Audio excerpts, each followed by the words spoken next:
Hi, Tammy. Can you hear okay?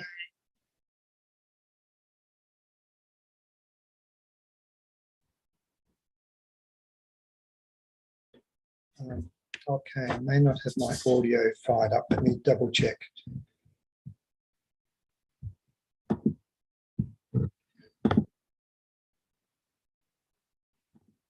Hello, test 1, 2. Okay, now Tammy, I haven't got your audio for some reason. Oh, there we go. Now we have. All right, good. And I'm just going to check my live stream, and then I'll let everyone in. So just get on here. Are you all pretty settled, Tammy? Yeah.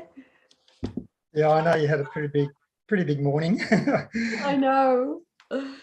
But as long as I need to have everything under control, and I'm good. You know, I hate to be rushed. I'm the type that arrives early, not late. That makes sense. Yeah. All right. Now I just started the live stream. So anyone who's watching the live stream or the recording, just we're starting in about 5 minutes. We're just about to let everyone in the room. And here we go. I haven't even got my background music on today, but that'll save the copyright issue on YouTube for us, hey? I'll have to edit it out. Here comes the cavalry, the good guys, the light workers of the world, all coming into battle now.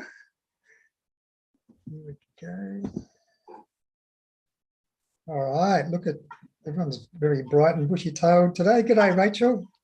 Thanks for the little message there.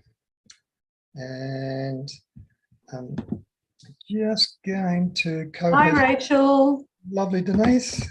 Oh, hi, Roger. Hi, Tammy. How are you? All good. All good. All right. Everyone doing good? Just saying hi. Yeah, a couple more people about to come through the weight room, so give it a minute or so. Hi, Roni. Good to see you over there. Okay, and I've got on screen, got Rico right next to you. So I've got the R's all in a corner over there. Must be in the naughty corner, the R's, I think. That's interesting. Except for now, I'm in the good corner, but another story. All right, and a few new faces on here as well. So welcome along if you're on here for the first time. Good to see Helen's back with us this week. Mari's there. We've got Chong. Good to see you, Chong. Hi, Roger. Hi, Mari. Good day. Hi, Roger. Yeah, nice to have you back there, Chong. So really good. We got Nancy there, Vanessa, Michelle, Becky's with us. I'm not sure who Mr. or Mrs. Android is, but come and say hi. Whoever's got the Android name up there, it'd be nice to just to do the little meet and greet. We've got Salam and Leona. Welcome, Leona. Here comes.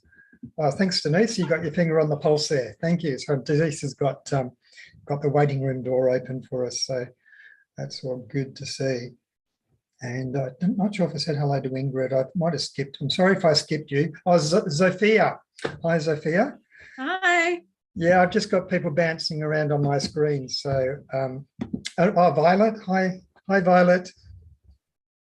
And I'm not sure if I said hello to Amy. So nice to see you again. And is it Laura or Laura? Okay. It's Laura. Laura, okay. Where are you from, Laura? I'm in Sydney.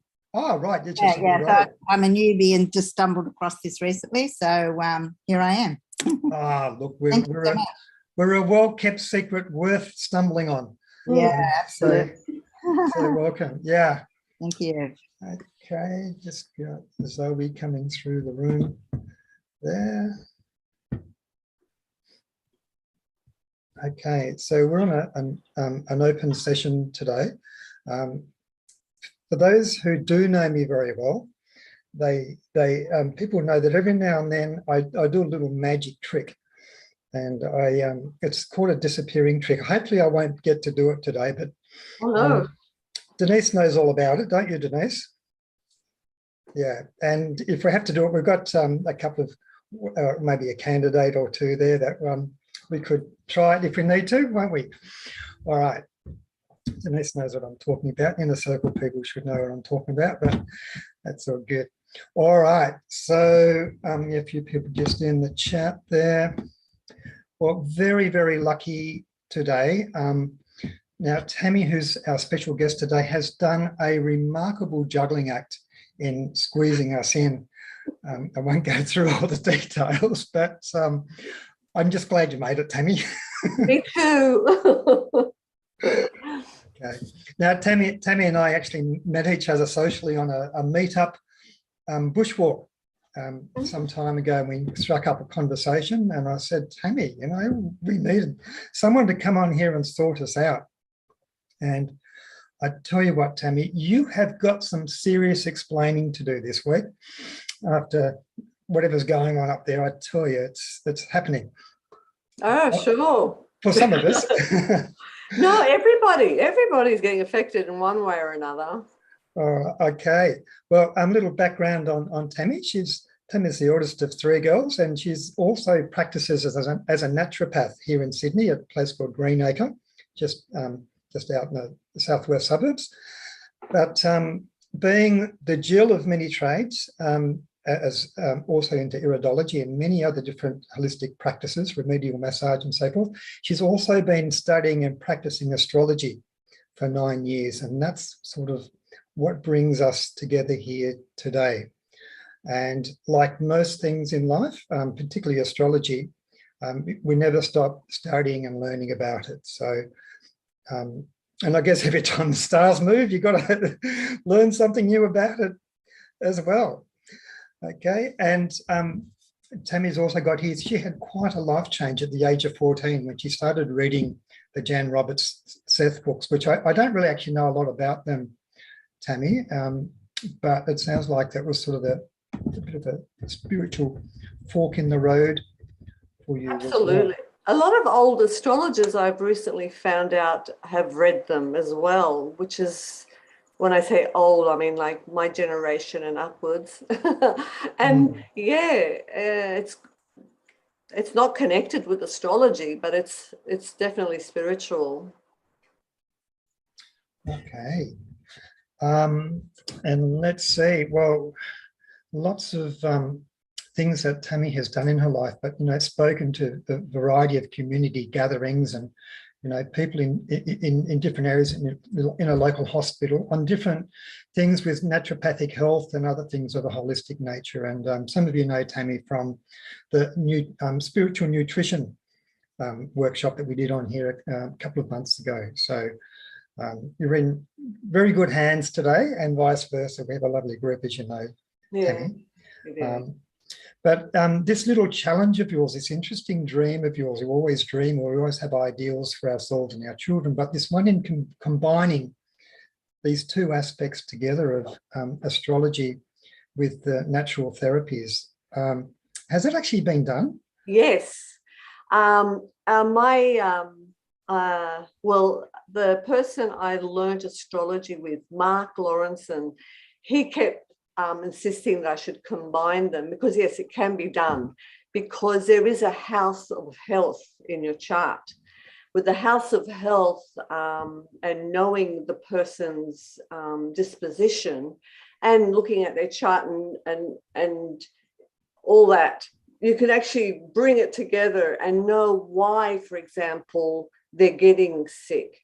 As you know, lots of times people go to the doctor and the doctor cannot resolve their issues or has no idea, or no tests show anything, and yet the person is still suffering from whatever ailment. By combining the two, you have a good chance of finding out from their reading, their chart, their birth chart, or the transit, what's happening on the day, what the reasons, the cause could be. I do combine it sometimes, I can, but I haven't totally combined it, if that makes sense. Since I don't know if I ever will. Yeah, it just doesn't feel right yet to me to do it 100%, but maybe I will one day. Okay.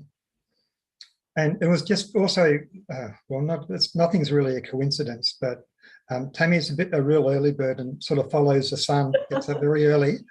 And one morning, very early, she sent me a very timely email or a message saying, oh, Roger, what's the link for the meeting today? This is a little bit so she could share it out. So I sent her the link, but also sent her a photograph, which I took as I was reading her message just before dawn, down on the beach down here. And that photo is been doctored up a little bit in my background behind me. So if you're in Sydney, and probably the same in the Northern Hemisphere at dawn, if you go out at dawn, you'll see an alignment of 5, look like quite bright stars close to the horizon just above where the sun rises. And so we've got Saturn and Mars, Jupiter and Venus all in an unusual alignment, which I think happens only once every 1,000 years or I something. saw that 2 nights ago, actually. I saw it not nights, like at dawn, the crack of dawn. I saw it. I thought, wow. I didn't know what planets they were. I didn't look it up. Where'd you find that? Look, I'm pretty well grounded in astronomy, so I know them pretty well. But I did go and check them out, because in the dawn light, sometimes the brightest one, if it's closest to the sun, doesn't look quite as bright as it should. And Mars at the moment, which is normally brighter than it is sort of at a distant place from Earth, so it looks a bit fainter than it can otherwise do as well. But yeah, I just knew they were all planets. They definitely weren't the stars, because you just sort of, I just know those sorts of things. I used to teach it to children at primary school. So yeah. Cool. Yeah. So when I saw them, it just struck me that just the presence of them up in the sky, I know that astrology goes way beyond just the physical appearance of the sky, because there's certain vibrations and going back into ancient times, the gods lived in the stars. It's the consciousness of, supreme spiritual beings and intelligences beaming from distant points towards us. That's one take on it. So, yeah. So, I don't know, where do we start, Tammy? We've had a horrendous full moon, which I have a couple of them now. Yeah, we need to catch up over a coffee I want to find out more. Yeah, sure. Look, part of it, I just came back from Melbourne too, which is one of the most locked down cities in the world. And I've got a lot of family friends down there, and I just got one story after another, which simply wasn't very nice. So sort of a lot of internal healing and a lot of issues down there. So a few of us are planning a healing on the city as well. So yeah, but I won't go into that detail right now, but it was pretty heavy place to be at the moment. Good city though, apart from the Premier. Okay. Okay, so yeah, so I sort of really felt the full moon in particular, but also, we've got those stars up, the planets in alignment up there, and then we've got a couple of eclipses coming up apparently too. And I'll be talking a lot about the eclipses today. Yeah, because they're going to be there. We've got the solar eclipse on the 1st of May, and around mid-May we've got the lunar eclipse. Now the solar eclipse, we will already be feeling that, and that could be part of what happened on the full moon for you too. Okay. You feel it 2 weeks before and 2 weeks after. Yeah. Okay. And I guess also, Tammy, this is something I don't really know. I don't know if you want to outline a part of this, but the moon affects each of us quite differently according to what house it's in. What sign our moon is in when we were born. So we're all born under one of the 12 signs, right? And it will affect us according to, well, the vibrational feelings according to that sign, how it comes across. So people are not just their sun sign, you know, we're not just Capricorns, Pisceans, or Librans. We are also our moons and our ascendants. Our moons are our emotions. So they are our feelings. They are the way we love to give love and to nurture others. They are also the way we love to be loved. For example, if you're a Taurian moon, and I'll use that because we're having an eclipse in Taurus, a Taurian moon shows love with the senses, with smells, with sight, with music, and with food, especially with food. So usually Taurian moons love to cook. They have a passion for cooking, and they love to invite people over and share their food with them. So yeah, that's how we feel our moon. So if I don't know if our audience know their moons, how many out there do? Just a shout out in the chat would be lovely. You know, just to see how many people actually know their moons. Laura knows her moons. Yeah, okay, beautiful. That's good. We have Cancers and Leos and Libras and Scorpions. Beautiful. Yeah. So yeah, the Taurus moon. Shall we go? Would you like me to go into the eclipses or talk a little bit of the Neptune, Jupiter that we have in Pisces?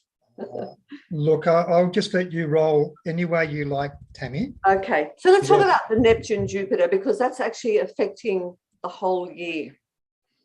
It happened here in Australia on the 13th of April.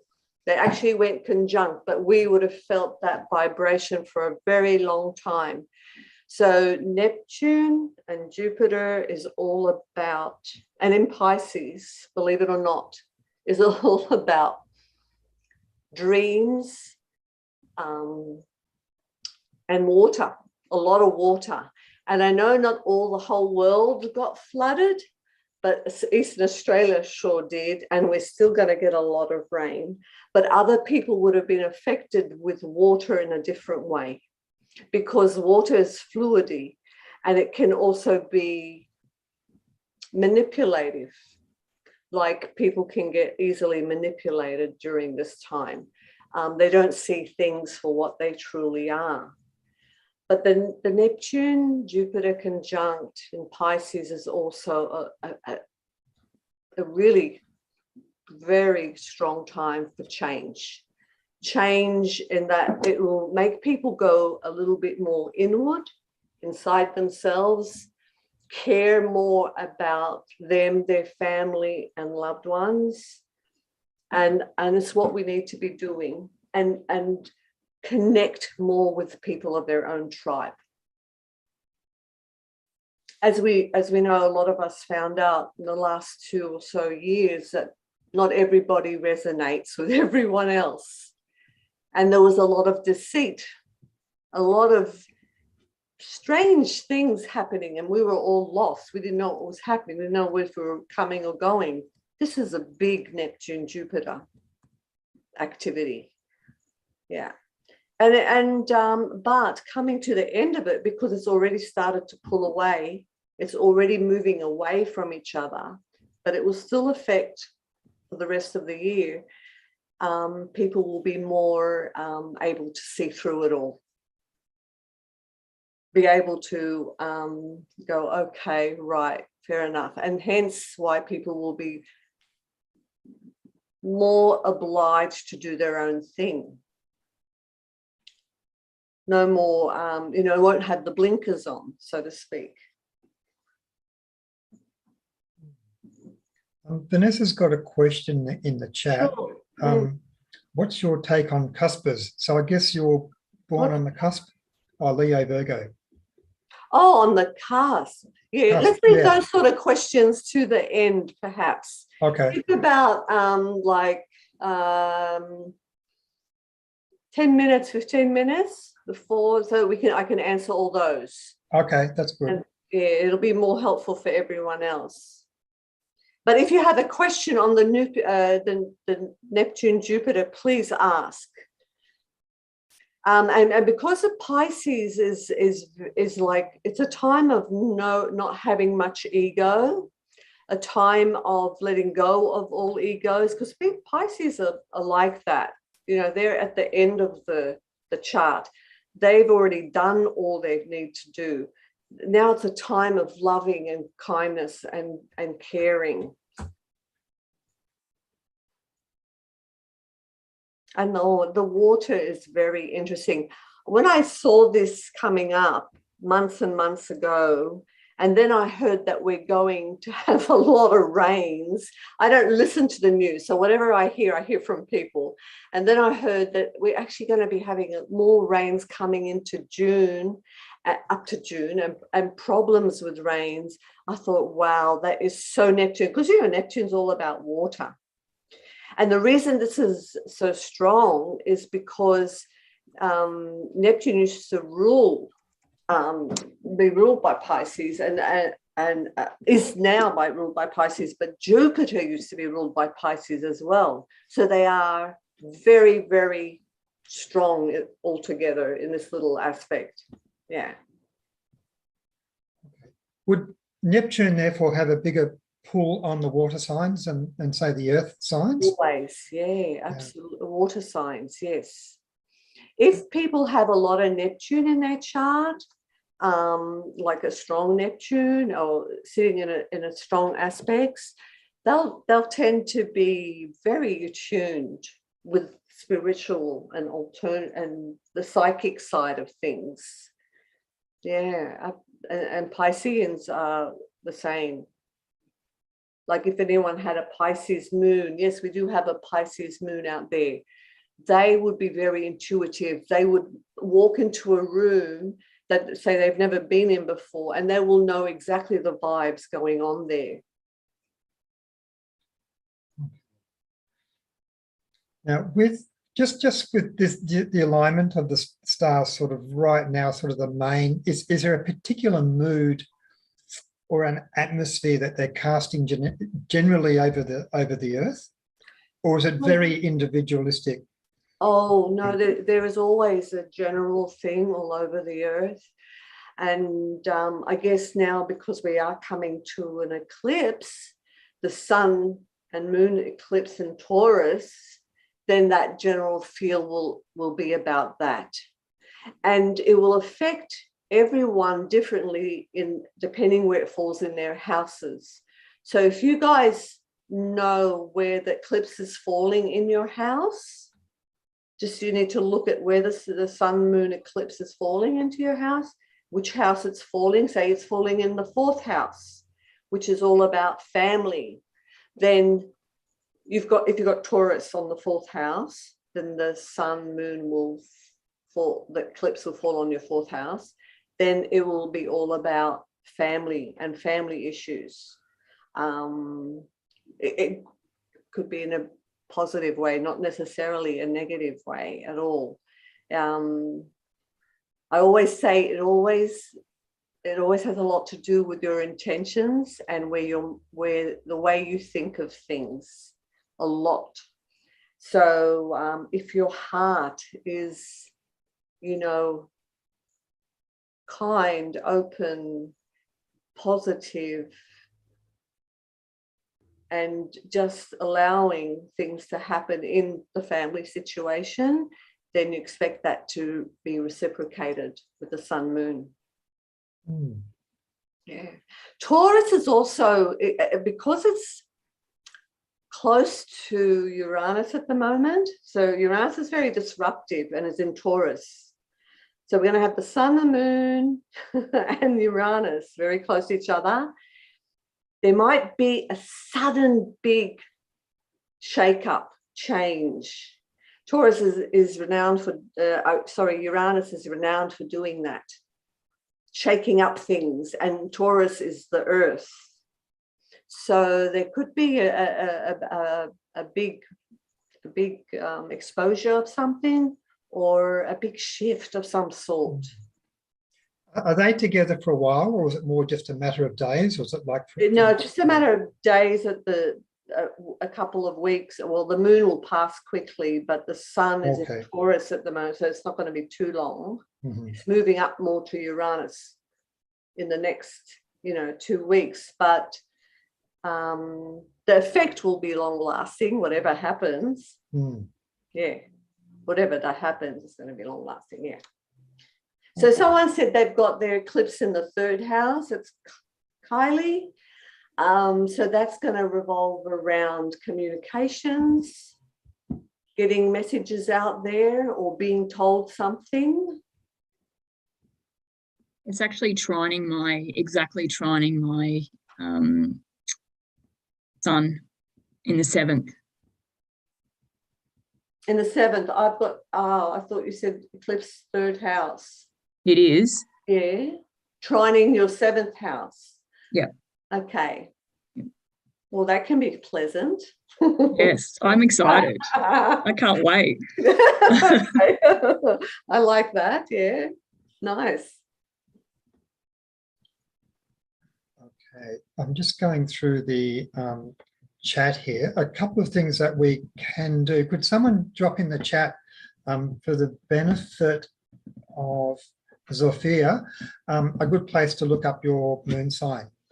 So anyone who's got a couple of good resources for that. Okay. Another thing, I can type something in. Hold on.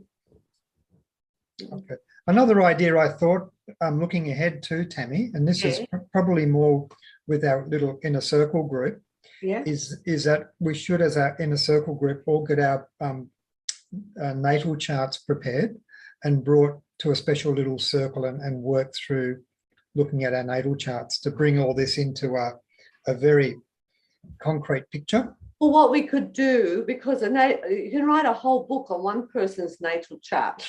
Oh, yeah. Okay. So what we can do is say, okay, we'll look at people's moons or their ascendant and, do it that way. Okay. Yeah. I wouldn't mind doing that. All right. Well, we can chat a little bit about that as well. All right. Look, just when was that? The Neptune Moon Uranus conjunction. Okay, that the eclipse actually happens on the 1st of May. Yeah. No, it's only a week off. Pardon? Just over a week away. Yeah. Yeah. So we're all of us are feeling it. There could be an intensity to it. It's got to do. It can have to do, and we've already felt there's a lot of disruption to food supplies, but that can get worse as the year goes by. And I've heard other astrologers say, like, it's really important to start thinking of growing your own food, even if it's in a planter box, like on the windowsill, to start trying to find ways to be a little more self-sufficient. Look, I've certainly heard that for particularly a lot of the Northern Hemisphere countries. Can you sort of discern whether that would specifically apply, say, to Northern Hemisphere rather than, say, Australia, where we typically have a pretty good supply chain in that level, but who knows? Floods, fires. We've already had a lot of food disruption here. Yeah. Yeah. Is our audience from, do we have audiences, people from overseas here today? Yeah, we've got US, Canada, a couple from Singapore. Welcome. That's nice. And our UK friends and Johannesburg friends are sound asleep 2 a.m. So fair enough. Yeah. Yeah. So Taurus is food, right? That's why I say that there could be disruption in food supplies. But even with the Neptune Jupiter, when that was coming up, that could have been part of it as well. Yeah. The thing is, the advice I give to people is to let go and not try and control things. then we will feel a lot better. It's sort of like when we were in lockdown, like when we got stressed and worried about it, the worse it felt. Just wait it out. It'll pass.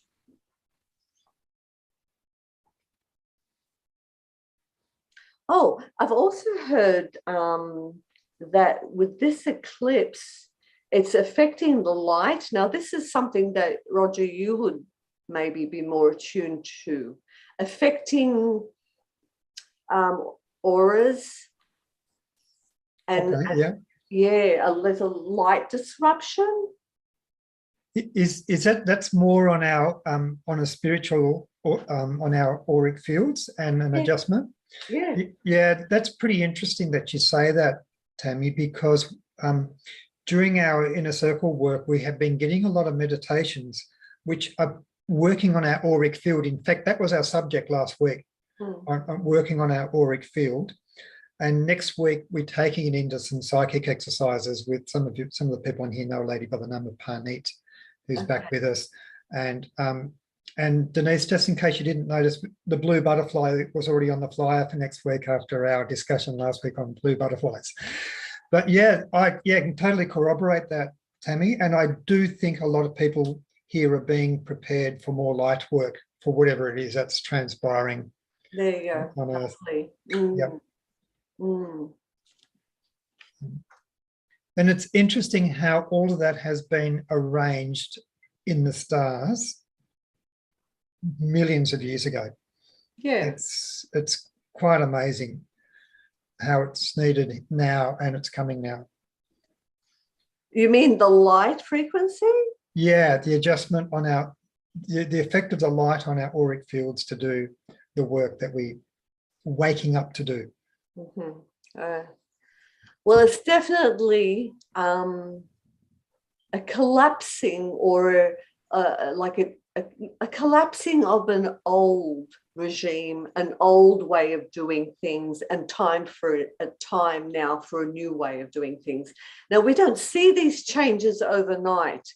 Now, all of you listening in today will go, okay, and you'll think of it at the end of the year, and you might still not see anything, but 10 years from now, you will look back and you will see that, oh my gosh, we did start making changes then, and the old has gone out and the new has come in.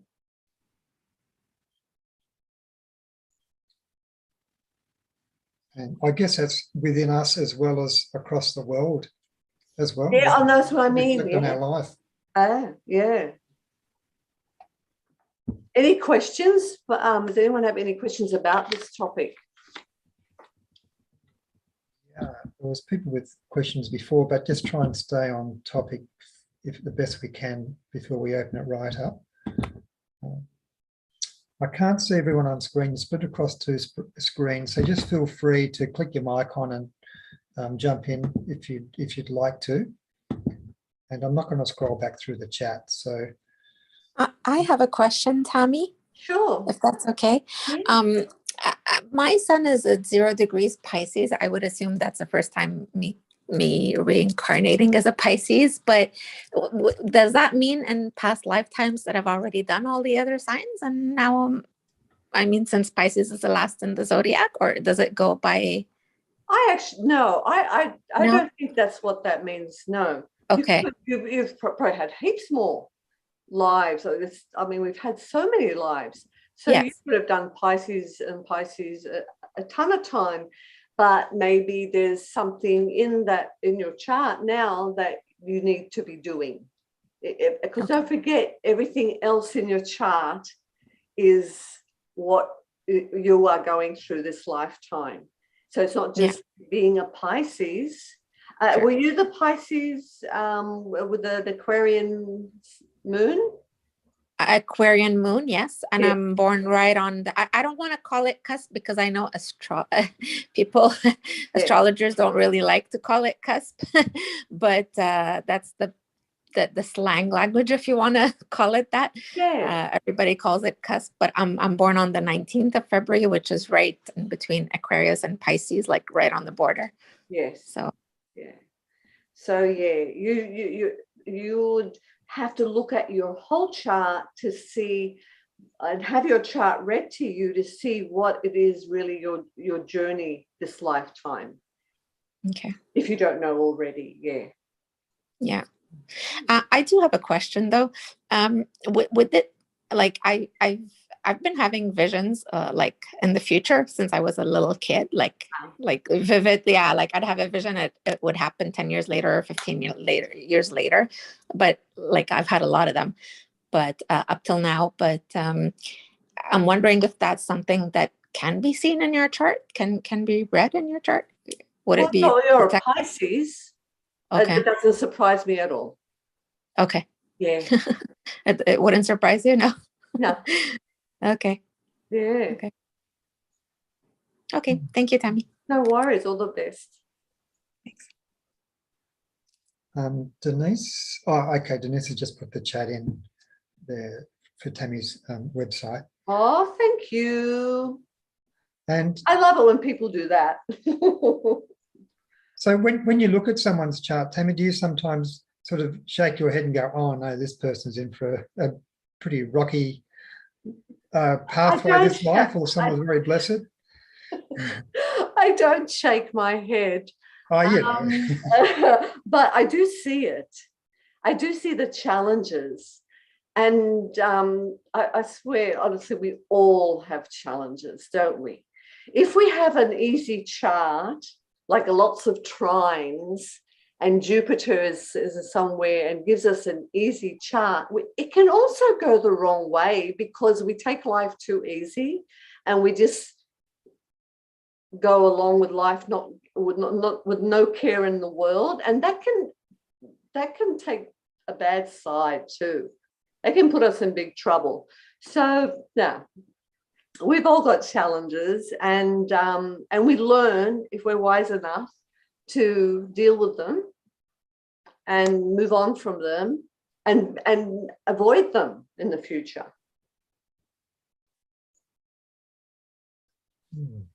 I'm wondering what you're thinking. I'm just reading another question in the chat.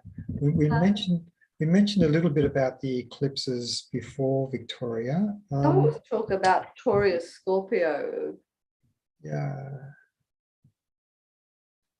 Okay, so Victoria's just said, can we talk about the Taurus Scorpio eclipses being a 3 times Taurus in first house and a little nervous? That's a little bit out of my league. I'm not sure what a 3 times Taurus is. Oh, she's a triple Taurus. So that means her sun, moon, and ascendants in Taurus. Oh, right. Okay. Yeah, I don't mind answering that. Yeah. And Saturn. Okay. What does she want to know exactly? Probably the effect of the eclipse on someone who's dominated so much by Taurus. Well, you know what? You can really take advantage of this time. Set your intentions.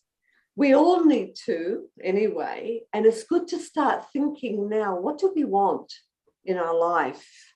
Whatever it is you want to manifest, whatever it is you want to draw into your life, now go to bed every night thinking about it and have good intentions. If there's no good intentions, nothing's going to work well.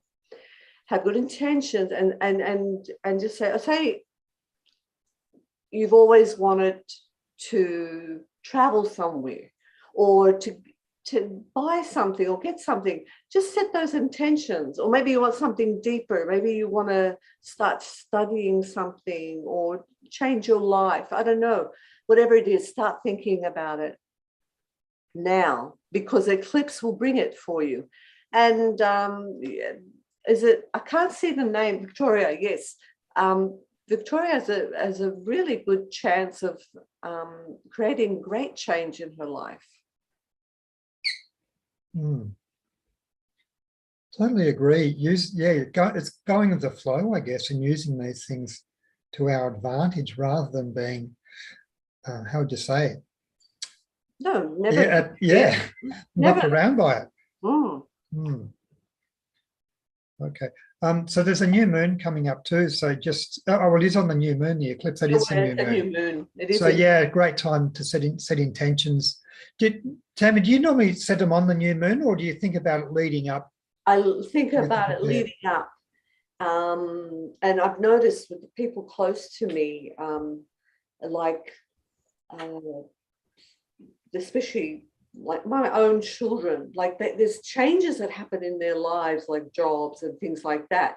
And when I see that that something like that's about to happen, I always encourage them to focus on what they really want, so they get it.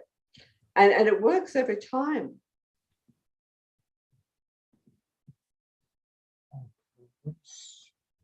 So that was the 1st of May. It might be slightly different across the hemispheres.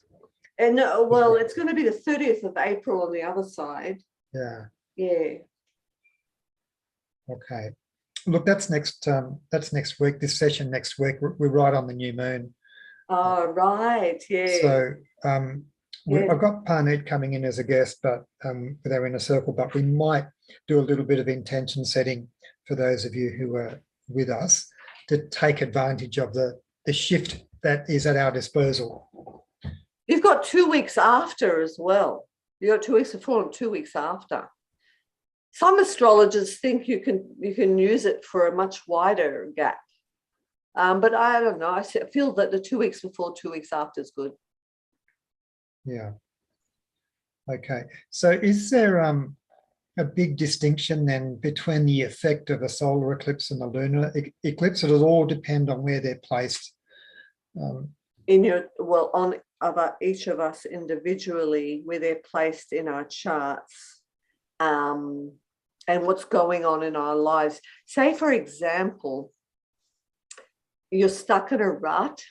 There's like a stagnation in your life, not moving forward nor backwards, just in the same, and this can go on for years, mind you, unless you make a conscious effort to break it. Very good time to do it, isn't it? Is in an eclipse. Yeah. I mean, with the new moon, you need to set this, get the ground all ready. It's like planting seeds, right? It's new. So you get the ground all ready, you put the seed in, you water it every day, and it grows. It takes time. It doesn't just happen. So you've got to do it gradually. But you've got to just do it. Take the steps to do it. I mean, we've all been stuck somewhere in our lives in a situation that could have gone months or years. I can think of numerous ones where I myself personally have been stuck. Mari's got a question in the chat. I'm just trying to fully understand it. Mari, you can click on if you like, because it's quite relevant. And if you've got your mic on. Do you want me to answer? Yeah, just verbalize ask the question. Yeah, there's one little part of it I don't quite. Okay, basically, I'm not really good at all this. I don't think I am, anyways. But if I understand what you're saying correctly, regardless of what's going on in the world or in our world around us during this time, if I set my intention to what it is that I want and need, then I will obtain that. You'll manifest it, absolutely. Yes. Regardless of everything that is going to go on. That's wonderful. Thank you. That's all right. Wow. There's a few things that I need to manifest. Thank you. Thank you, Tammy. That's fine, Mari. All the best. Good luck with it. Tammy gave a very good example before, and this was with the issue of the supply chains with our food, for example. And if you set the intention of being safe during a potential difficulty, well, make the intention of planting and creating your own even if it's a mini garden on your patio on the top floor of your apartment in a high rise, you know, you can still do it if you set the intention and just have a little few safeguards in place. Particularly being forewarned, or not forewarned, or just having your awareness brought to what could be coming. You know, I only became like a gardener and veggie gardener maybe only in the last 10, 20 years. And before that, I had no idea how to do it. I just had no idea. But it is so lovely. And I saw this little thing which I posted on my Facebook page recently, my naturopathic Facebook page, which said having a garden or something like growing your own vegetables is like printing your own money. And I swear it is. It's just like that, because you've constantly got something to go out there to bring in. And even if I have just one plant growing, like I only had one eggplant today, and I'm baking a dish for my grandson's birthday this afternoon. And I'm baking a Lebanese dish because my background's Lebanese.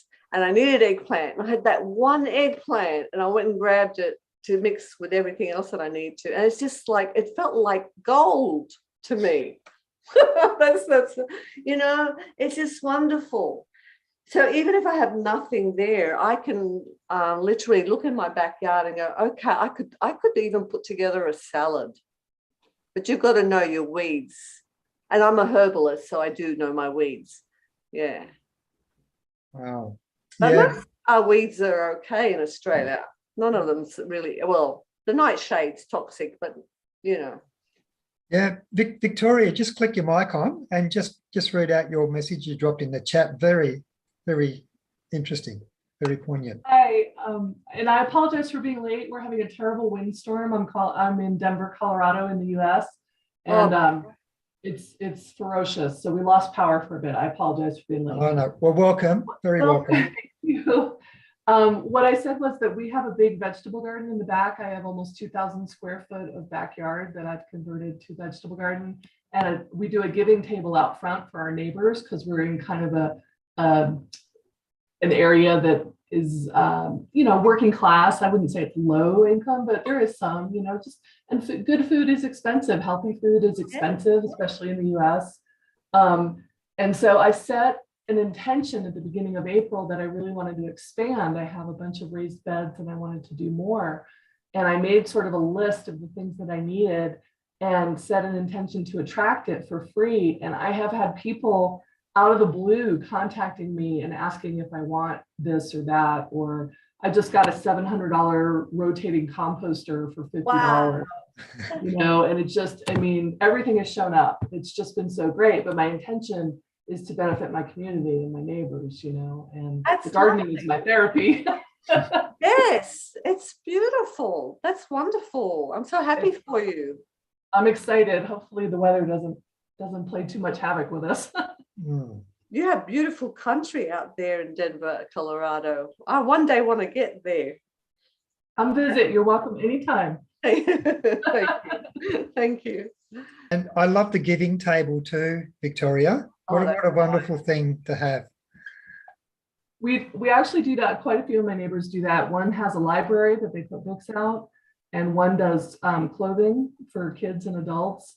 And yeah, it's pretty symbiotic. It's pretty awesome. So sounds like a good place to be. Good community. Sharing food is so wonderful, isn't it?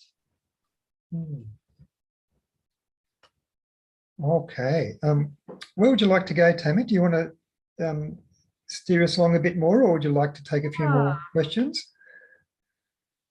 I don't mind taking on questions. And if we run out of questions, I can jump into, I can talk a bit of the past full moon. Okay. Well, anyway, here's a good chance for anyone to jump in.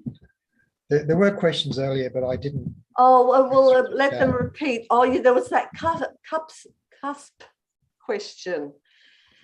Maybe it's been answered already. I'm not sure. Look, when you're on a cusp, to be in, like, to carry both signs, you know, of either side, you'd have to be 12 hours out, just 12 hours out, born 12 hours out.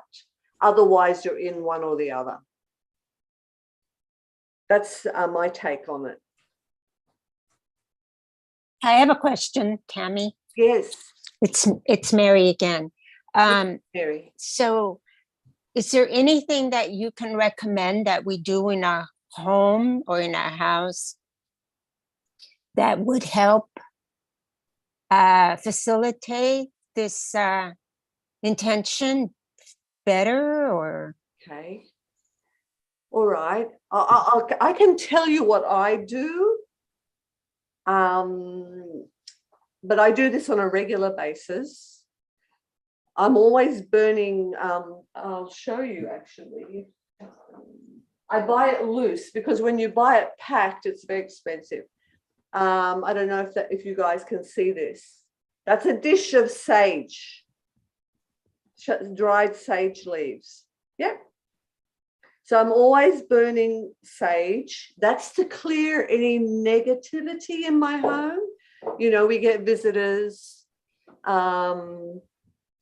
you know, we have pets that come and go, as in, you know, they pass on, things like that. I'm always burning to release any negative energy in my home. And then what I do is listen to my favorite type of music. And it's, I like a wide genre of music. I was lucky enough that my daughter got me one of these. I think they're the best things in the world. I love these. I listen to music because that puts your mind into a really relaxed and happy place. And you can think good thoughts. And go about if you catch yourself thinking of something that no longer serves you, try and stop yourself from thinking of it. Like, I don't need that anymore. Why am I still going there? Let's think of something else. Probably Roger would be able to give you better advice than me because he does the meditation groups and stuff. And I've yet to learn how to meditate. Well, we'll bring that into a separate group next week. I'm a gardener. That's my meditation. Yeah. Garden. Yeah, I will go into all that next week, if you like. Yeah, look, I'm still really curious to find out a little bit about the last full moon, I guess, is a little bit more relevant because it's still playing out a little bit in some of the things that are around us. Okay. Look, I guess it's very different for each of us because we're, you know, moons in different houses and so forth. But if there's just a general take on what's going on there. Okay. Tammy? So with the full moon we had, it was in Libra. And that revolves a lot about balance in our lives, like a need for balance, but also a need for love and romance. So depending, and I always know that when there's a full moon in Libra, because my exes are Librans, I'm going to hear from them. And that usually happens because they're Librans. So I will come to their mind, for example. Wherever it fell, that full moon in your chart, depending on what's in there, it could be like if it fell on a south node, on your south node, or which south node has got to do with past life, your past life. And it's sort of the energy that we were born with when we're little. If you can remember how you were when you were a child, you're definitely not the same person now as you were then. And we change because we learn to grow into our north node. So if the full moon had fallen on your south node, it's going to bring up past stuff, and it'll maybe play out in some way or another. If it falls in your house of relationships, it will bring up relationship issues, one-on-ones with people, relationship not only with partners but with one other person. So yeah, it's about having gratitude. That past full moon was about being kind, having gratitude and appreciation, and it's usually something that we tend to forget. Can be, a lot of us tend to forget because we get caught up in ourselves.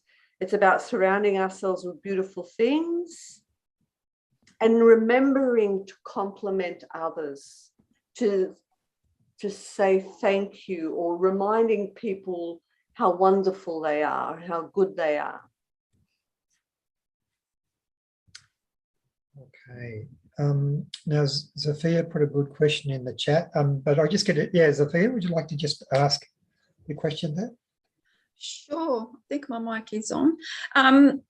Yeah, because I joined this group just for today, just to get more insight into astrology.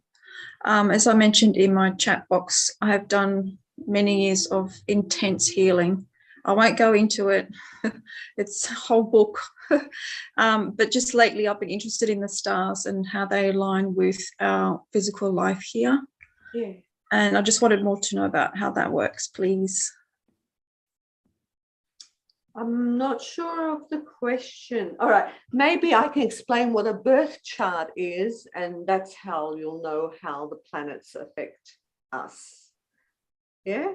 Yeah, sure. Okay. Well, a birth chart, your natal chart, everybody's natal chart, is the actual position of the planets in the different houses. The houses is the area where it plays in their particular signs, the moment you were born. Mm-hmm. It's like I won't call it a blueprint because that means it's fixed. It's not really fixed because of the way you play out your chart is the way your life will unfold. So you have a potential blueprint there when you're born, and you have things that will be offered to you. Good stuff, interesting stuff, some tricky stuff, things that you need to learn, and the way you play it out is that journey, that whole journey of doing your chart. Some people play it out. Most people, it's different for everyone because I can't speak personally because I haven't done statistics. I've seen people not play it out well at all, and they go through their years and pass away, and they're still the same old, nothing's changed. And then there's others that change tremendously. They're one person, but they've had to experience things, and they've had to understand it, and they've had to go soul searching, going deep into themselves. Yeah. And yeah. That I encourage a lot of parents to do charts for their children, with them, not for the children. So the parents get to understand their children so well that they assist them through their lives. And it does, because with children, it's really tricky, especially if you get a difficult child. Tammy, are you able to do a summarized chart, like a 5-minute, just so I can get an idea of how that works? Or is that okay or not really? You mean a general summarized chart? Yeah, or I don't know, if I gave you my date of birth, would that give you an indication? Very hard. Yeah, okay. Yeah, really hard. I mean, there's so much information there. Yeah, of course. So much. Like I said, you can do a whole book on one person's chart. Understand. Yeah. And when you do a reading with someone, like sit with them for an hour and a half, and they're reading your chart, it's always good to keep in mind to do it with different astrologers, because each astrologer has a strength in something in that chart. Absolutely. And they will give you different takes on it.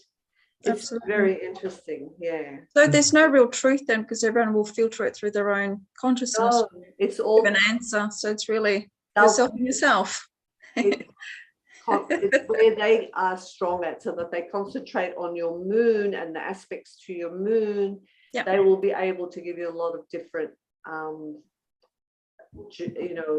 ideas of where you're Mhm. coming from and where you may be going, because nothing is set in stone. I must say too, just speaking to that, look, I've looked up different astrologers on YouTube, for example, and there's some that will speak for an hour and a half, 2 hours. And at the end of it, I felt like I've learned nothing. Yeah. But they've obviously very, very in-depth astrologers to do that. Then you get someone else who'll come on for 5 minutes and just go bang, bang, bang and say, wow. Mm. So it's everyone's got their own personality, their own way of interpreting what is on the chart and what they're drawn to. It depends what they're looking at too. They might be looking at your transit. They might be looking at your progress chart. Astrology is so wide. It's like, I mean, I don't know everything about astrology. I don't think there's any astrologer that knows everything about astrology. It's just so much there to learn. Yeah. But the one thing I know about you, Tammy, just because we know each other, is that you're also a very intuitive person. So just reading a chart sort of intellectually is quite different from being intuitively connected to the person you're reading for as well. So Tammy gave a few things to me quite recently, which just went bang, bang, bang right on the nail. I'm not sure how much of that was intuitive for you, but it was spot on, just spot on. So a suggestion here for you or for anyone is that if you wanted your natal chart done, are you still doing them, Tammy? I know you've had a pretty hectic schedule. Yeah, I am. Okay, well, that's cool. So we just got the contact details back in the chat. We can drop them in at the end for anyone who wants to speak to Tammy and organise to have a chart done, but it's quite a bit of work. It is to pull it together, but it's something you just keep forever, I guess, and then reference back to it when there's things happening in the heavens. But you touched on what you touched on before too, Tammy, and I just reiterate this too. If you've got things going on in your life that you want to change them, well, with these eclipses that are coming up, and particularly on the new moon, you've got an opportunity to do it. Rather than waiting for it to be enforced upon you. And how many people just sit waiting for life to happen to them? And when you do wait for it to happen, it can happen in a really nasty way, unfortunately. It can happen in a difficult way, which is, or not happen at all. Yeah. Look, this is a little lesson I learned this morning, and you can apply astrology to what Tammy's just told us about the eclipses to this. So I went out surfing, looked really good, paddling out. I got absolutely hammered, and I only needed to get another 30 meters to get through the breakers, but I just couldn't get through, and I nearly gave up. But what I did, I knew how to read the ocean, so I literally let myself get washed up. I walked 100 meters up the beach where I knew there was a rip, jumped in, sailed straight out there and got some wonderful waves and just kept on doing that, because it's going with the flow. And if you're not quite in the right place at the right time, then you've got to do something about it. So initially at first, I just knew there'd be pulses, but it just didn't stop. Normally it stops and you can get out, but it just didn't stop. Wow. So I knew I had to, it was just a metaphor for what we have to do in our lives sometimes. Sometimes you just got to wait and pause for the right moment. Other times you just got to bail out and head off down the street and go with the flow down there and find the other way to your goal. So that sounds scary. yeah, like I only needed to go 30 meters. In the end, I walked 200 meters up the beach and paddled out, but it was just so easy. The current just took me straight out there. Wow. Yeah. And that's a little bit like life, and it's about what a lot of people are confronted with, because there's so much change going on with each of us in our consciousness at the moment, let alone what's happening in the light spheres around us.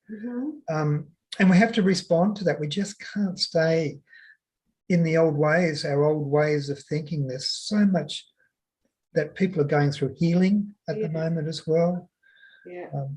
And the moon that you touched on before, Tammy, I guess it's in my south node, because I've been doing a few regressions just this week and come across some pretty difficult things to heal and work through, but I know I have to heal and work through it to go forward. You can't carry this stuff with you for your life. No, you got to let it go. Mm. It is a time of letting go. Yep. As well. Very important. Yeah. Okay, so that's something we can work with in our group. So actually, when we catch up, Tammy, I'll touch base on you a little bit, because there might be a nice impulse astrologically wise that I can then bring into the inner circle and go, right, we're going to work on this theme this week, or this theme in a Sounds month's time. good. And the letting go is one of them. Oh, so, sorry, excuse me, guys. 1 second. All right. Anyone else just want to jump in on that conversation or discussion, or have another question? Can I say something for Sophia? Yeah, absolutely. So I just wanted to address your question, because I sort of understood it in a broader sense, that to me, astrology is sort of like electricity in a house, where different rooms are lit up and warm at different times, depending on what the heavenly bodies are all doing, and how it impacts us is directly related to our birth chart. And so it isn't necessarily predictive, like it's carved in stone, but it is helpful to know where the energy is going to be in order for us to achieve our goals. Does that make sense? Absolutely. Thank you. That's really Yeah. lovely. Thank you, Victoria. That's sort of the way I think about it. Hmm. And if you're very rich, you got 12 houses. Guys, sorry, I'm going to interrupt and show you what someone just gave me. That's why I had to go to the door. It's my neighbor. Can you see that? Just a sec. There we go. Can you Our see garden that? seeds. Yep. Eden seeds. The Yep. Home Gardener catalogue. Yep. Eden seeds. So I think they are heirloom seeds, the original seeds. If you know about growing, heirloom is the original seeds, not the hybridized crap that they sell in the common gardening shops. Heirloom seeds are the original corn, the original tomatoes, you know. Actually, this particular neighbor who dropped this off, she's helped me learn how to garden in the last 20 years. She's lovely. Another Aquarian. Okay. That was interesting though, when you talked about nutrition a couple of weeks, a month or two ago as well, that particularly with the grains and the wheat that we eat is not like the ancient wheat that we used to have. And so having access to those seeds is helping us in that level too. Eden seeds, and that's if you're in Australia, they sell heirloom seeds, which is the original seed of the plant.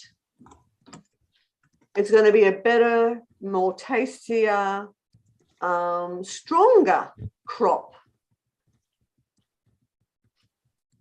What are the common seed people these days? I forget their names because I don't actually buy from them anymore. Yates, that's right. We've got Yates.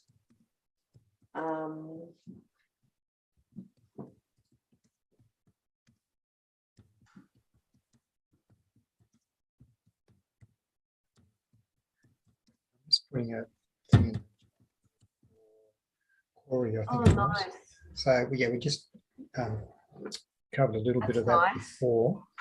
Yeah. Lovely. Okay. Have you managed to skip ahead to the next full moon that's coming with the solar eclipse that's on the cards? I haven't. Okay. So yeah. Okay, that's something we can look up and look forward to. Hopefully we can look forward to it. Oh, I saw I don't know if they're still on this chat. There was a colleague of mine, Mandy. She might know if is there a Mandy still out there? No. Mandy Thompson. She's we studied astrology together, and she might know about that coming full moon. No, she's not in the group Okay. there. Yeah, I've just skipped through. Yeah, it doesn't look like it. I can have a little peek if you like. Okay. Well, let's just see. Are there any other big areas that people want to look into? That's just something I can look that up myself, All right, sure. though. No worry. But I'm happy to work with anyone else in the group on anything astrological wise, even if it's not necessarily what's happening contemporarily upstairs at the moment, but more to do with natal charts as well, different aspects of that, which is Tammy's real specialty as well.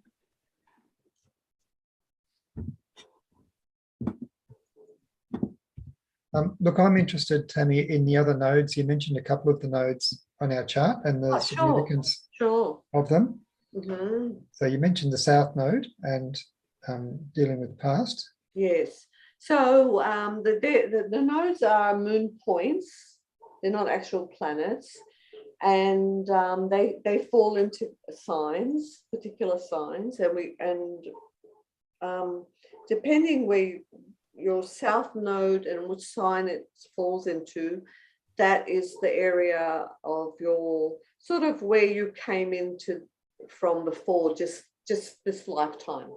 So your past life, you would have say it falls in Scorpio, so you've come with that energy, scorpionic energy, and the energy of Scorpio, sort of in a negative, well, not a negative way, but the way you would have passed on would be related to that sign as well, had to do with which house it falls in. If it's fallen in your 6th house, it would have to do with your diet, your pets, your health. I mean, because not everyone, some deaths are different than others, if you know what I mean. I hate to go there because I'm always concerned that I give the wrong impression,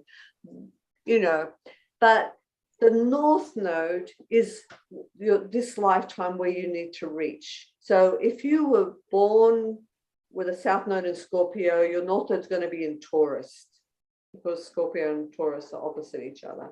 So you need to become more Taurian, would carry the aspects and qualities of a Taurus to fulfill the journey of this lifetime, to do what you need to do right. Let go of control, for example, trying to control everything.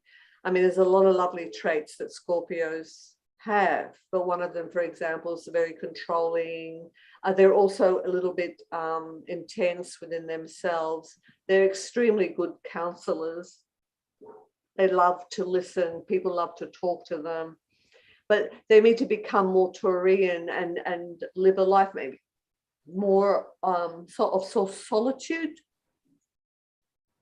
more revolving around senses and allowing people to be without controlling them, things like that. That's just a small example of the South nodes and the North node. So is that in that the example you just gave, then does that sort of then directly infer that if your South node is in Scorpio, then you were probably born through that house in a previous life, or is it when you exited? Yeah, exited that life. Okay, right, that makes. Yeah, in a scorpionic way. Okay. Tammy, my North node is in Sagittarius. Where would my South node be and what? Your North node's in Sag. Your South node is in Pisces. Is it Pisces? In Pisces? Let me double check that for you. Okay, thanks. Because my brain is fried at the moment. I'm sorry. I should know, but I've been working since 7 a.m. our time. So no, sorry. It's going to be Gemini. Gemini. Okay. Yeah, Okay. Thank you. no worries. I have this lovely book. I mean, if people want to know more, let me just grab it. It's all about the nodes. Hmm.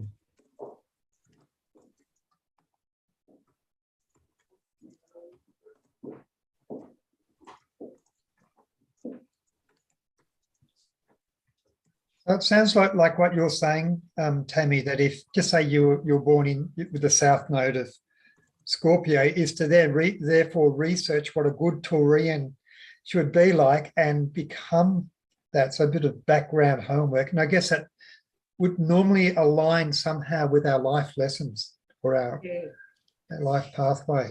Absolutely. Have you ever tried to line that up with your soul number in numerology or your life path number in numerology? No, I haven't. Oh, it'd be an interesting exercise. Yeah. Yeah, absolutely. Look, I've done a few things with numerology and astrology, and they always seem to agree or complement each other. There never seems to be I think you're right. Yeah.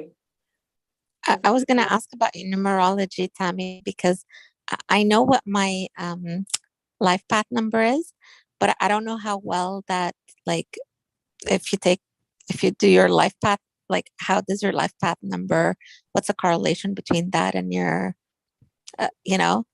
birth chart? Does it have anything to do with it at all? Or I know nothing about numerology. Okay. Yeah, sorry. That's okay. Yeah.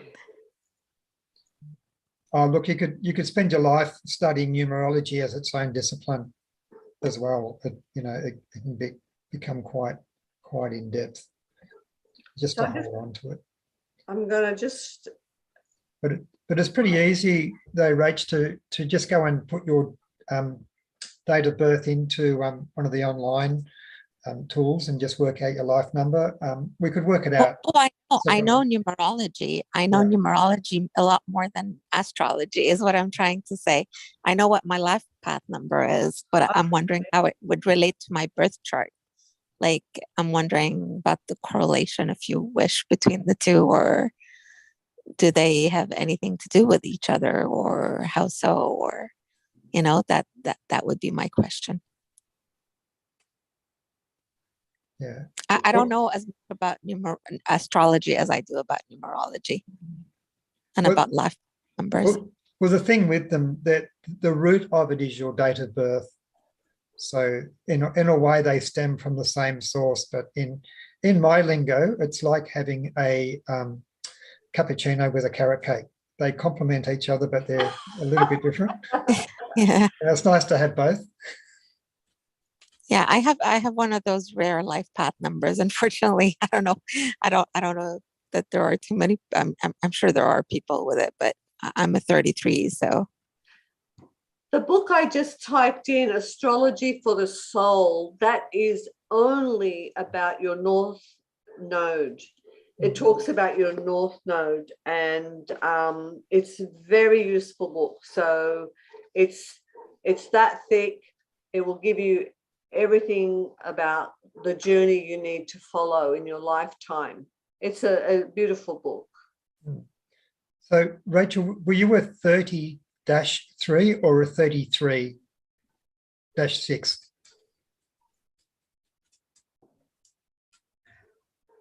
I'm a 33, Roger. I would say, is there a 33-3? Not that I'm aware of. Well, normally if you're a 33, you add the digits together and you become a 6. Or if you're number 30, they say you don't bring, if you're a master number 11, 22, 33, they say don't reduce it further, right? I don't know. Those are the sources I've. All right. Well, I'm a number 30, which reduces to a 3. So I sort of say I'm a 33. Oh, okay. That's distinct from a 33. No, I'm actually a 33. If you want to reduce it, I guess it's a 6, but it's a 33. All right. Then I was just curious. Yeah, I'll check it out. Yeah. And I'd be interested also from the point of view of your Piscean background and a lot of the psychic impressions that you get to and how that would fit in to that life path number. That's fascinating to me. So I'll have a look.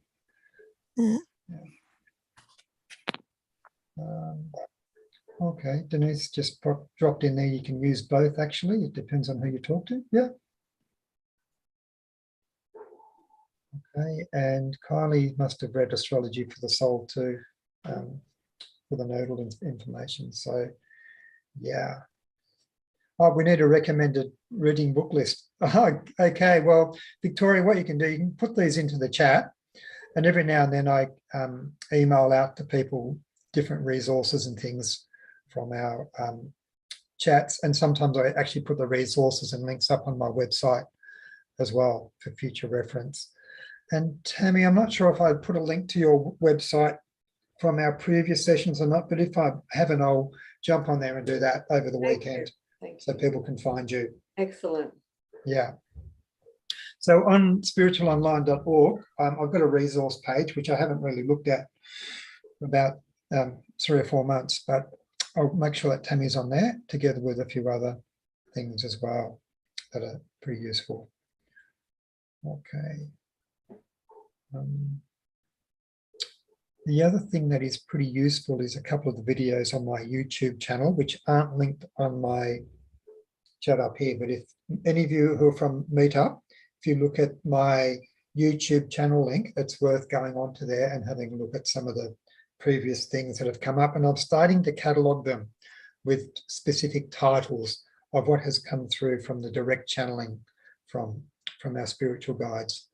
So it's a little bit of work, and one of my other friends, Conrad's going to help me edit these down into nice little segments so you don't have to sit through the whole 90 minutes. Okay. All right. Any other astrological questions before we wrap up? Because time is sort of starting to escape us. And I know, Tammy, you've been juggling a few things there this morning to get to a family meal as well.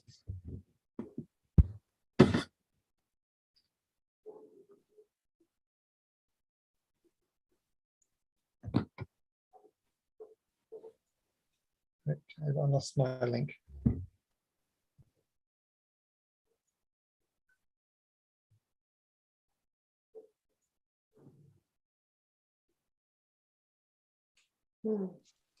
Someone asked, does it matter if they don't know their birth time? It's much more useful if you do know your birth time. But it was just that. Sorry. My laptop dropped out for a moment, and I just logged in on my phone whilst I was getting a little bit sorry. Here we go. Back online. All right. That was interesting. I don't know what happened. My laptop just shut down. I started shutting down, and I had to log with my phone that I keep on the side here just in case. Yeah. So that's my backup plan. We've got a glitch in the matrix. That's so true. Yeah.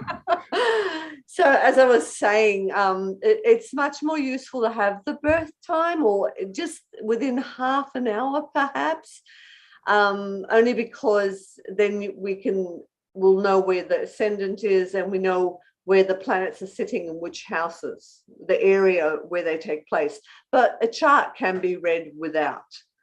And actually, a really good astrologer, and I can do this sometimes myself, if they know you well enough, they can figure out the birth time. And I was able to do that with a cousin of mine recently. So, yeah.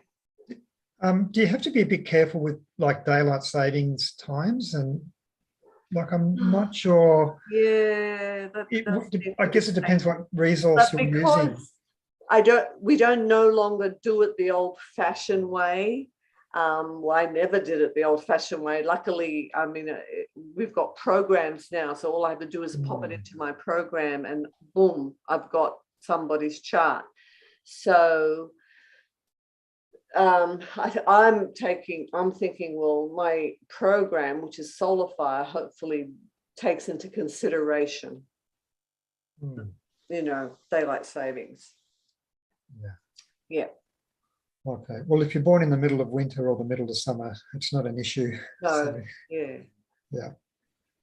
But if you're trying to walk, so 1:30 or 1:40, that's fine, Rika. That's fine. Absolutely. Yeah. Okay. So what I would suggest you do, particularly if you're in the inner circle group, see if you can get a natal chart prepared, if not by Tammy, by someone who you can trust, who's nearby, and looking a little bit further down the track.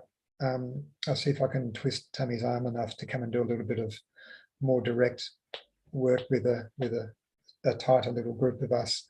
Sure. Yeah, we can chat a bit about that and work out how we can do it. But I just think it takes it to a different place when you're looking at and working with things specifically. Victoria wants to know, I'm not sure how to pronounce that, Ophiuchus. I have no idea what that is. Victoria, what is that? One of the planetoids, or what is that body? It's actually a 13th zodiac sign that some astrologers. Oh no. Some people, it's very interesting. I don't personally follow it, but I was just I've curious. actually heard one astrologer explain that doesn't really exist. Yeah. Very well-known astrologer, very respected. He's from the States, from California. Yeah, he explained it and he said, don't even go there. That doesn't exist. Yeah. It's very trendy on social media right now. So yeah. I was curious. And what he said made sense to me. So I can't explain it, but yeah. Well, look, just in terms of physical astronomy, it doesn't make sense either. Yeah. Because the zodiac belt is a continuum. There you go. And you can't just pull it apart and drop another constellation or manufacture one in there, So it might be a bit of a cuspy thing.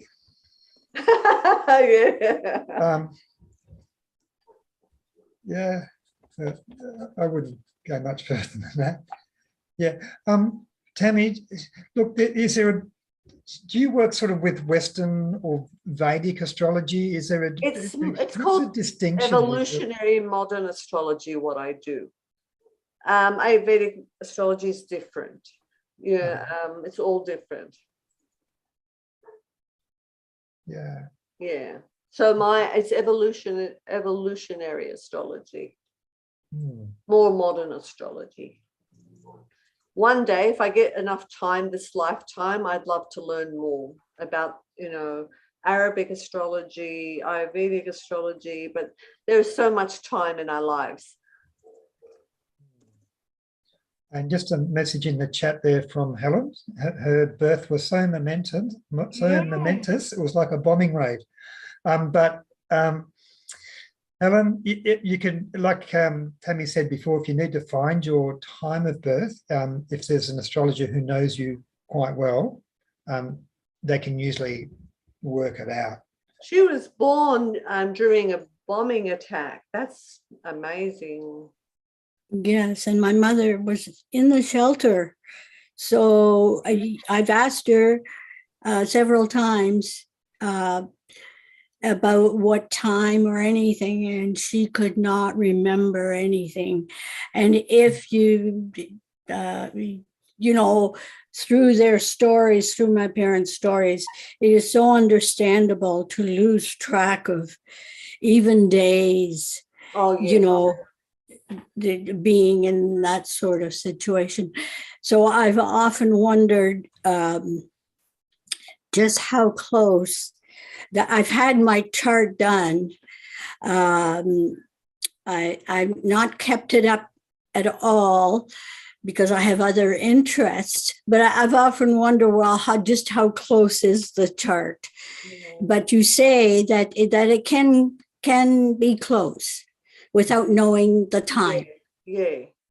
Like if you know, like within half an hour, you can get a pretty good you can pull up the houses and get a pretty good idea. Yeah. I see. Yeah. Yeah. Thank you. Wow. So where do you mind, if you don't mind me asking, where were you?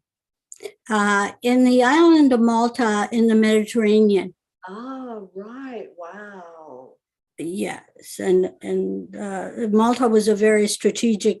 The little island was very strategic during the World War because it was in the middle of the Mediterranean. Yes. Yeah, so there's many interesting stories. Yeah. That came from I'm there. sure. Yes. And Zafia, that was a very interesting message you dropped in the chat there too, which relates to human consciousness. And it's something I've been thinking of this week as well, in terms of how most of the world's population is really spiritually asleep. And even as we individually progressively awaken, and awakening is pretty gradual in the scheme of things, and being able to access,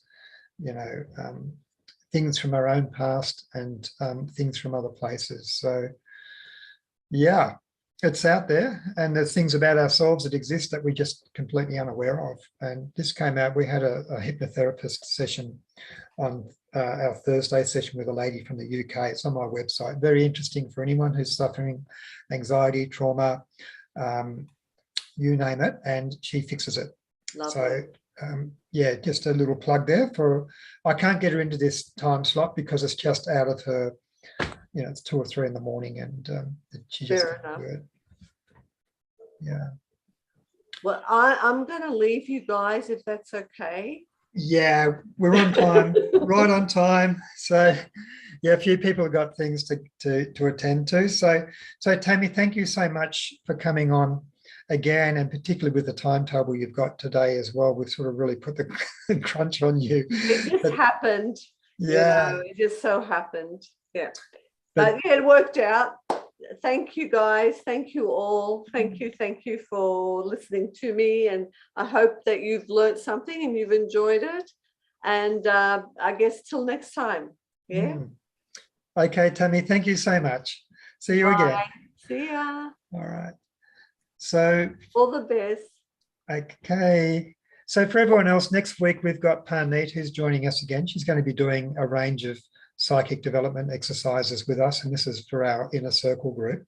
So every second week we have, it's just a free open kind of platform such as this, and the alternate weeks we have inner circle, which is just for subscribers only, so we can work a little bit more in a more focused way, in a more intimate way with each other as well. So Parneet's in with us next week, and I'm not quite sure it's beyond that. I've been opening up other time slots with different people and different subjects. And I know, Denise, I've just checked my emails that you sent me ages ago, and I know you've got a lovely offering in there too that we'll look at factoring in towards the end of May as well. So that'll be really, really lovely too. So everyone have a great week or so. I'll see some of you Aussies on Thursday.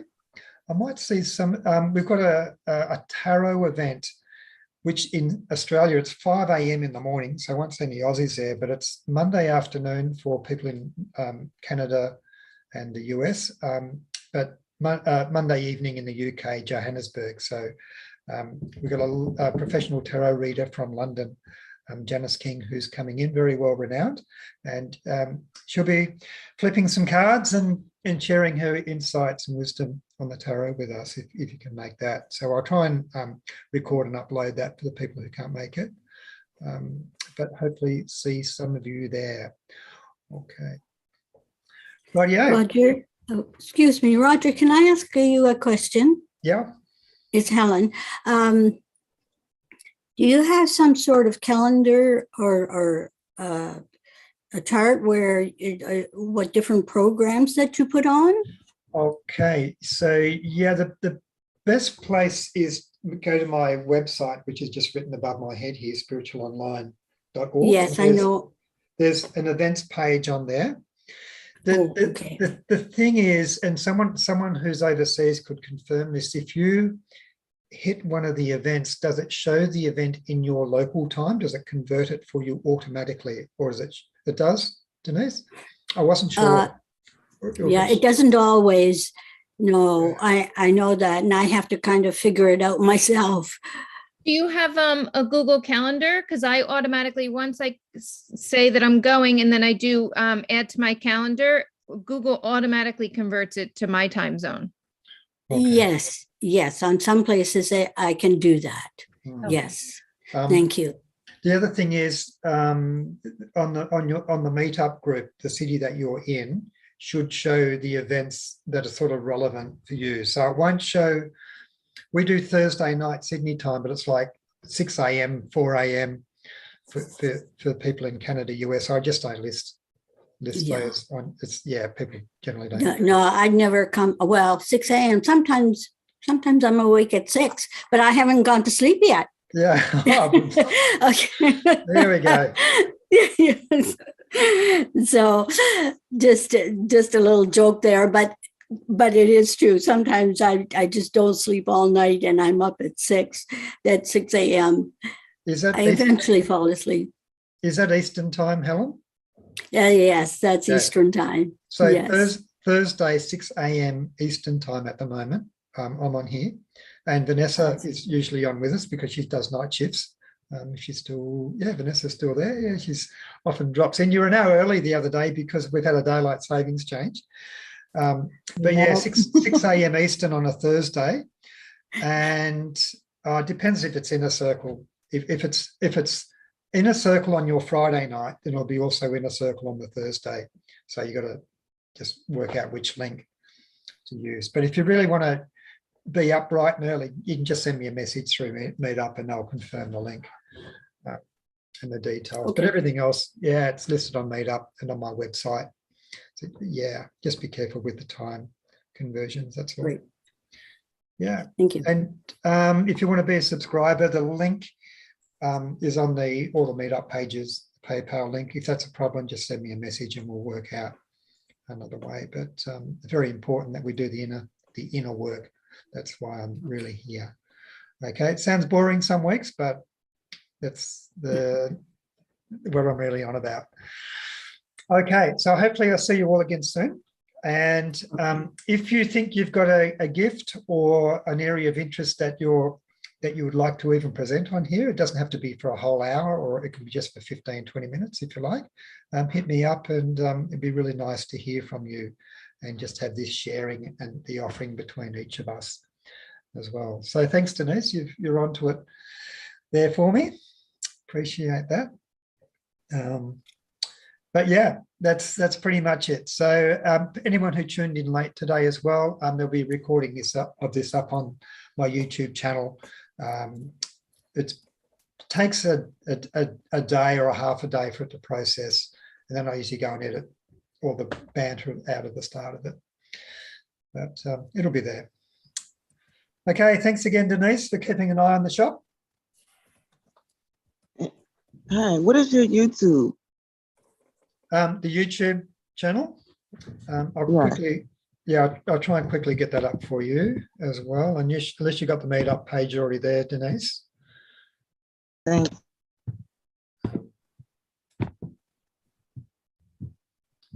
Let's see, where are we? Okay, here we go. Just a quick copy. I just put in the session for tonight, but obviously on the session, you can look at the channel underneath the video. Okay, here we go. Just a quick copy. Oh, I'm playing it in the background. Sorry.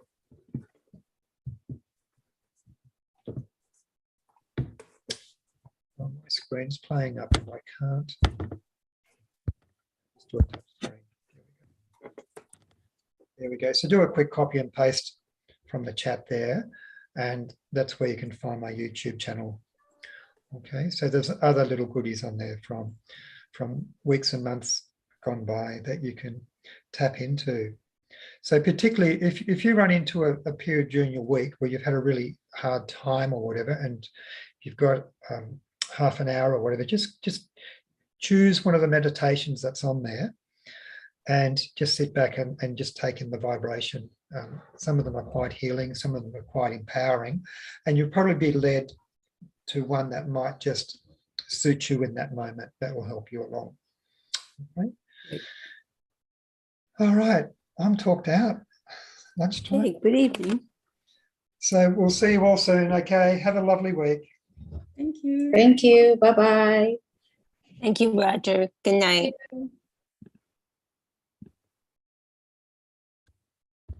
Thank you, Roger. Thank you. Okay, bye-bye.